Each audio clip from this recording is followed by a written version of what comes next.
guys, and welcome back to our next lesson, Lesson 5, in our confirmation program. Where we left off last week, Joseph had invited his whole family to come on down and live with him in Egypt. There had been a famine throughout the land, and Joseph had risen to be a governor of Egypt, and the people thought it would be, of course, a good solution to their problem. However, you fast forward 400 years, and time goes by, and they forget the good that Joseph had done for them. And the Egyptians end up enslaving the Israelites. The Israelites do stuff like they build bricks for, public buildings or for houses. They work in the fields and whatnot. So they're basically servants to the people of Egypt. And they're not happy about this. It's hard labor. It's distressing. And so they cry out to their God, asking for deliverance.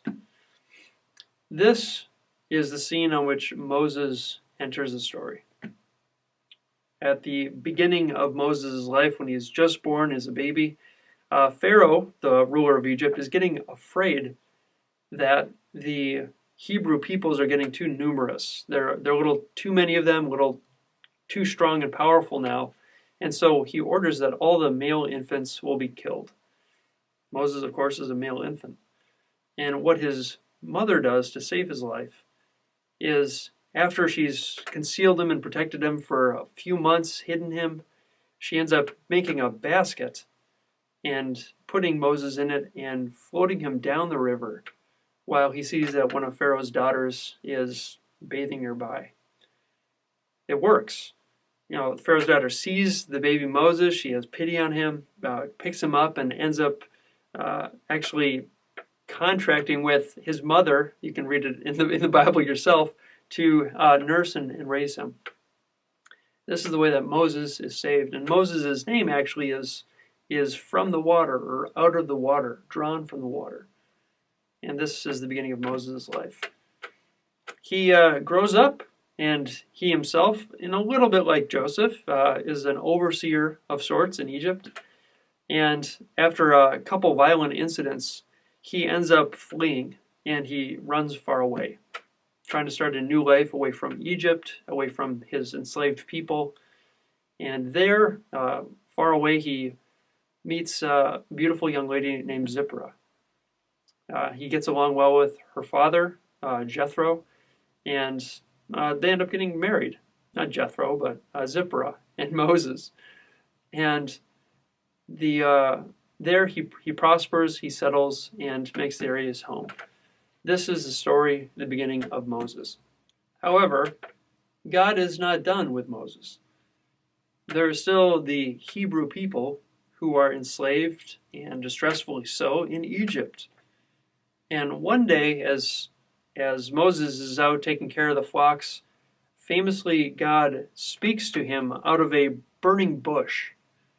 God calls Moses and tells him that he is to go back to Egypt and tell Pharaoh to let the Hebrew people go. Now, Moses understandably is a little reluctant to do so. Not only to go and speak to a ruler and tell him to do something so absurd, but Moses is a little bit slow of speech. He's not an eloquent guy himself, and he has a lot of self-doubt as to whether he can pull this off as God is requesting him to. God reassures him that he's going to be with him.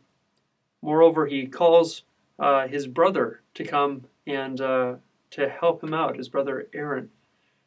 And lastly, God shows by some demonstrations of his power that he is going to work some miracles to show the Pharaoh and the Egyptian people that he is indeed God, and that he's going to bring about letting the people leave.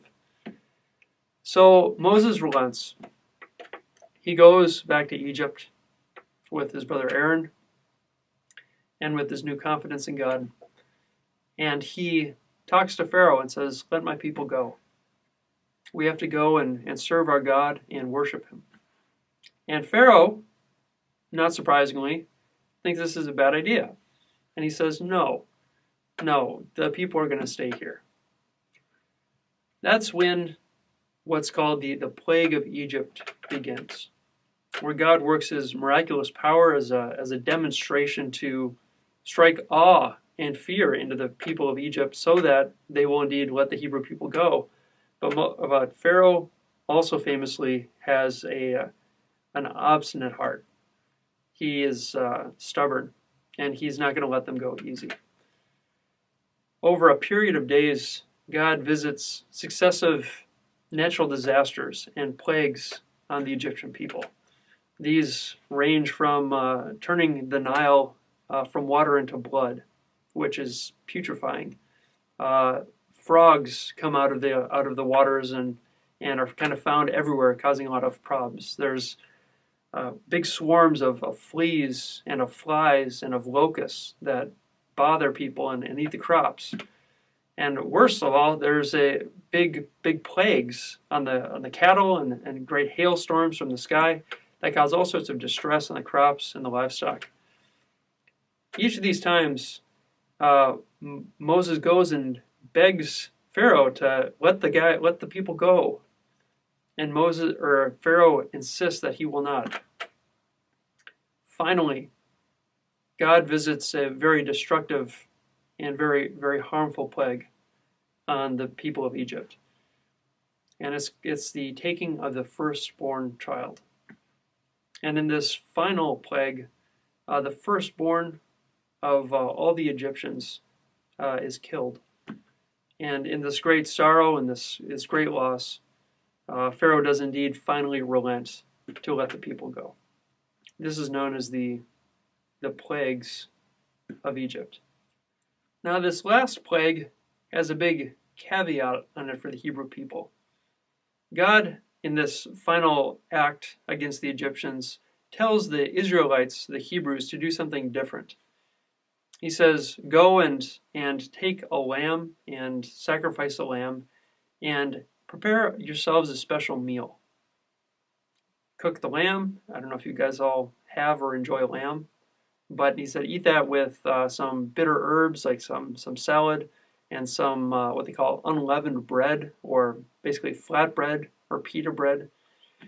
And do this and have this be a remembrance to you that the Lord your God brought you out of slavery into freedom. And this is known as the Passover. For all the peoples of the Israelites who followed these commandments of God, this plague passed over their homes while it wreaked destruction and havoc among the Egyptians. This was to be commanded as a remembrance that the Hebrew people were to do every year, remembering how God, in mighty power, brought the people out of slavery and into the promised land. This again is the Passover, and incidentally, we'll revisit it much later on in this course when we talk about the Lord's Supper. But this is the very same Passover meal that Jesus is celebrating with his disciples on the eve of his betrayal and crucifixion. Now, after this final plague and the Passover honored by the Hebrews, Pharaoh finally lets them go. And they get their things, they get some other things as they leave town, and they begin their venture towards the promised land. Now, Pharaoh again has a change of heart after he sees all these hundreds of thousands of Hebrew slaves go. And so he gets his chariots together and goes after them. This is a dramatic, probably the most memorable part of the story, where the Hebrew people come up against the Red Sea, and they're starting to complain to Moses of why did he lead them all the way out here just so that they would die. Moses stretches out his hand over the sea, and the waters part. And through these parted waters, Moses leads the people of Israel through the Red Sea. The Egyptians, not to be outdone, come on down and they enter through the same open channel in the ocean or in the sea. But the waters are not stayed, but rather come in and cover over the Egyptian army. This seals the deal, as it were, for the Hebrews, ensuring their safety, and they continue on there to the promised land. This is known as the parting of the Red Sea. Now, the Hebrews are understandably happy about this. This is a big moment in their lives, you could say. For they had spent not only, weeks or months or years, but centuries. Their people had been servants doing hard labor in a foreign land. And finally now they're not only free, but they've got plenty of stuff with them, and the army that had oppressed them has now been decisively defeated by God's help. And they venture forth now as free people to serve and worship God. However, one would think they would be, lastingly happy about this. And yet, pretty soon into their journey, they begin to complain. And God hears their complaints and shows them in a few different ways that He is going to continue to provide for them as they continue on their journey to the promised land. They complain about such basic stuff as food. As they get out there in the desert, they start to get hungry, and they didn't bring a lot of food with them for this long journey. God hears their complaints and promises to feed them. And lo, as they go forward in their journey, in the evening times, big flocks of quail are found in the camp that they can eat. And in the morning time, they find a fine flaky mist on the ground, which is actually bread, which they make together into little cakes of bread. And so God hears their hunger and reaches out and provides for them. Again, also, along with being hungry, they also find that they're rather thirsty. Going through the desert is kind of like being in the Northern Valley in the summertime. It's hot, and you need water if you're out traveling. So what God does is He tells Moses to go and strike a big rock with his staff. And he does so, and water gushes forth and provides plenty of water for all the Hebrews and all of their cattle and flocks.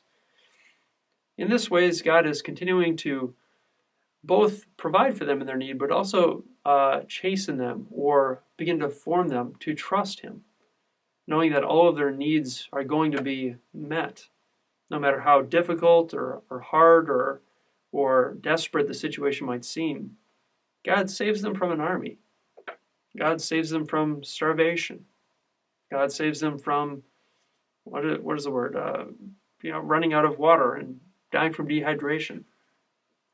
Through all this, God shows His care, and it's an intent to impress in their minds His constant faithfulness for them, and that they can indeed rely on Him in all hardships. Now, the final part of their formation, and God will form them as a people to be His holy people. The final part of their formation is the giving of a law. It is the rules that they are supposed to live by. Rules which cover a variety of things, from their religious, sacramental duties to their kind of civic roles and responsibilities as people, as the Hebrew people. And lastly, and most importantly, a moral law. Things that they're supposed to do and not to do to live harmoniously and justly with one another. And this law is revealed to Moses on a mountaintop. If you remember maybe from the movie The Ten Commandments, he goes up to the top of Mount Sinai where he is given this law, which is then inscribed on tablets to bring on down for the Hebrew people, that they can know them and live by them.